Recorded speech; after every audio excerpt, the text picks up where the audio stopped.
আমরা দুটি ভাই কলের গান গাই, চাইরেন পয়সা দিলে নীল বিস্কুট খাই, চাইরেন পয়সা দিলে নীল বিস্কুট খাই। হাবিব ভাই, চাঁদপুর বাড়ি। আর চাঁদপুরের মানুষ আমার অনেক প্রিয়, আমি অনেক ভালোবাসি চাঁদপুরের মানুষকে।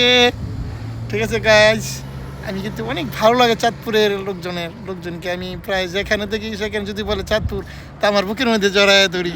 অনেক ভালো লাগে আমার চাঁদপুর। তো ভবিষ্যতে আমি চাঁদপুরে একদিন যাব।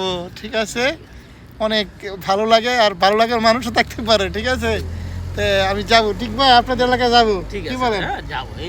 ঘুরতে যাবো গাইজ। চাঁদপুর অনেক ভালো লাগে। তাছাড়া এখানে নদী আছে, পদ্মা নদী।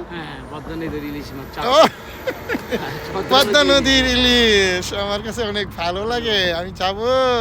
মাছের রাজা ইলিশ, হ্যাঁ। চাঁদপুরের পদ্মা ইলিশ। ও, আপনি তো জানেন খাইতে কত মজা। তাজা? তাজা ইলিশ। হ্যাঁ, তাজা ও ইলিশ। মাই গড। হ্যালো গাইস, আমাদের ভিডিওটি ভালো লাগলে সবাই সাপোর্ট দিবেন। ওকে, আল্লাহ হাফেজ।